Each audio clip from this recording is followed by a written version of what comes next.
Hello, everyone.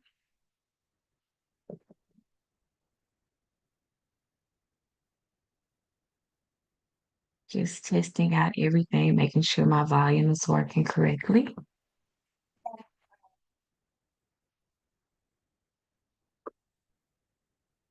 And it looks like it is.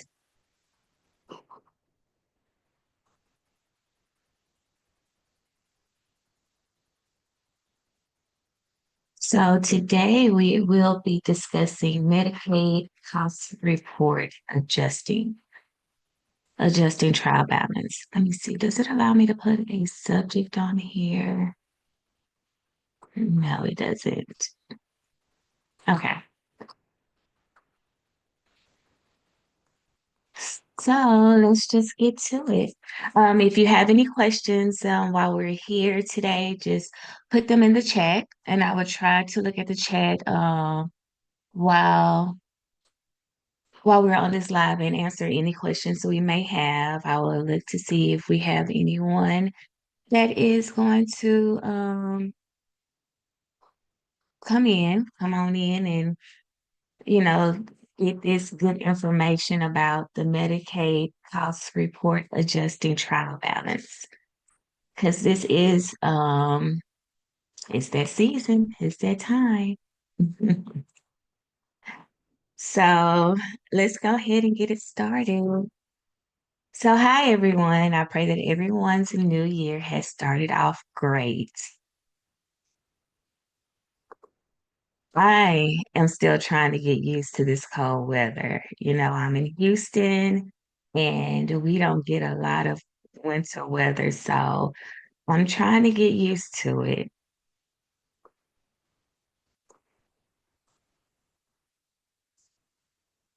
But mine has started off on a good note. My new year has started off on a good note. So today, as I mentioned, we will focus on cost reports.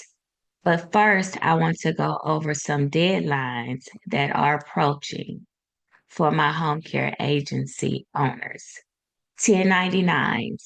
1099 NEC and miscellaneous are due on January the 31st. Partnership and S Corp federal tax returns are due March 17th. Individual, individual sole proprietorships, single owner LLCs, and C Corp federal tax returns are due April 15th. And Texas Medicaid cost reports are due April 30th for certain agencies.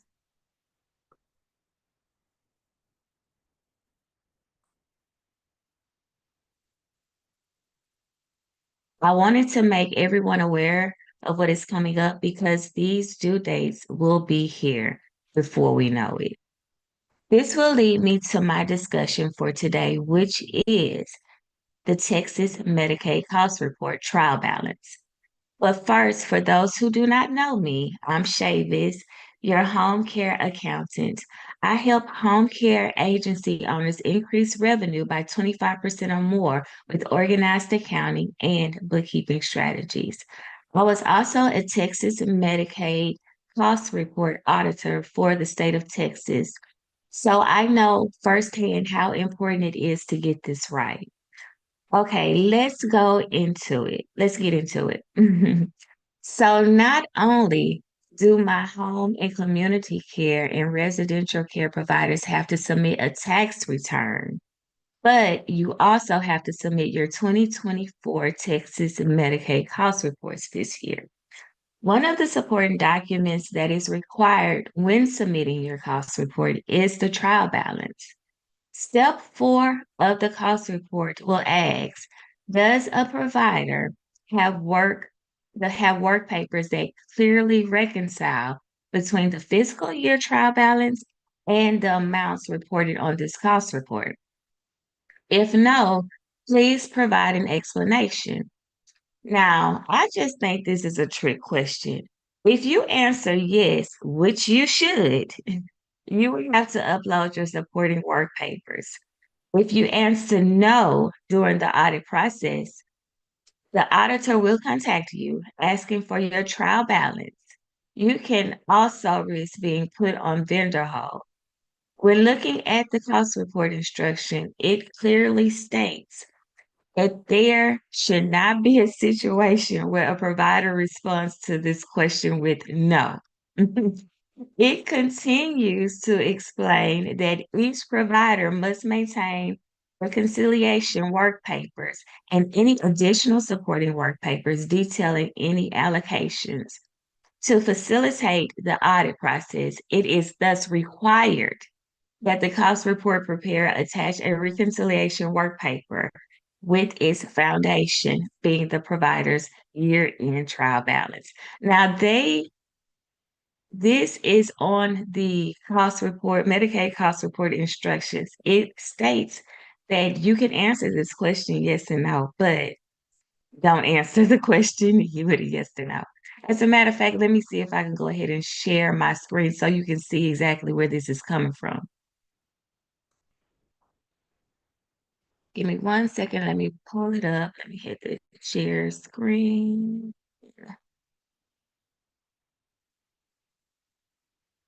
But where is it?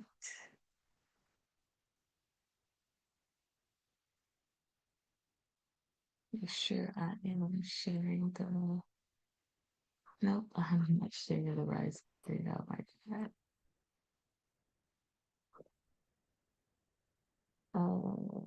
Okay, let's stop sharing. Let's see if I can get on the correct screen. Here we go. Screen number two. So this is where I pull the instructions for. Here we go. Got it. All right. So here's where I go to the pull up the cost report instructions.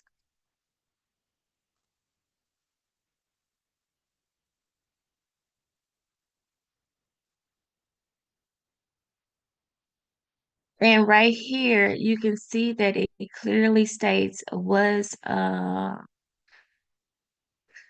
that's the accrual method of accounting. And this is the questions that they actually ask you on the cost report. Here we go, right here with the trial balance. Does the provider have work papers that clearly reconciles between the fiscal year? Let's get this out the way. The fiscal year trial balance and the amounts reported on this report. If no, please provide an explanation. So here it says click either yes or no, right? Okay, and it tells you if you click yes, there should not be situations where a provider responds to this question with no. So why do you ask us if we can click yes or no? And then right here, it lets you know that it is required.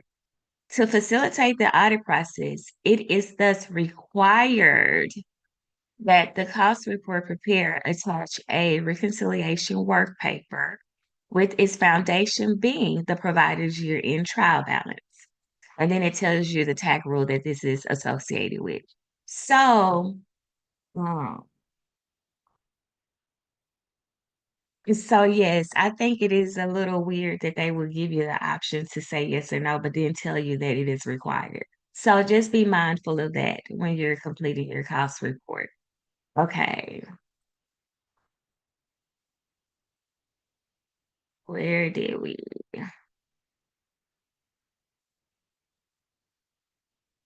Yes, so in that case, just make sure that when you are preparing your cost report, that you upload your trial balance. And that is it's in step 4.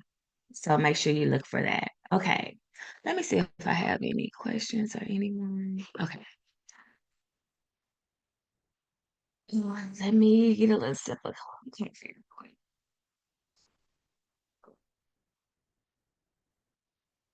Okay. So now the trial balance serves as a foundational document for the Medicaid cost report. It is like the building block. You can't get to the Medicaid cost report without it. So, maintaining an accurate trial balance is critical. It helps ensure that data reported on the cost report is accurate because it provides one, a complete record. It captures all revenues and expenses for the reporting period. Second, it provides transparency. It makes the allocation of cost clear, which is a major focus in cost reports. Third is compliance. Any errors in your trial balance can lead to inaccurate reporting, potentially triggering audits or even underpayment for your services. Now, the adjusted trial balance must reconcile to your cost report. It is possible for your cost report to be rejected if your trial balance does not reconcile to your cost report. Now, your accounting records for your business may include some transactions that are unallowable on the cost report. This is when adjusting your trial balance by removing unallowable items is necessary. You may also have to perform some cost allocations, which will also be reflected on your adjusted trial balance. The adjusted trial balance ensures that only allowable costs are reported on your Medicaid cost report. It becomes the direct source for preparing your cost report.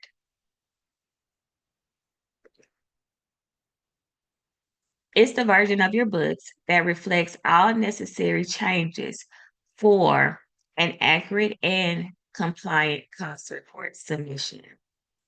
Now let's go over some quick tips to help you manage your trial balance effectively as a Texas HCS or residential care provider.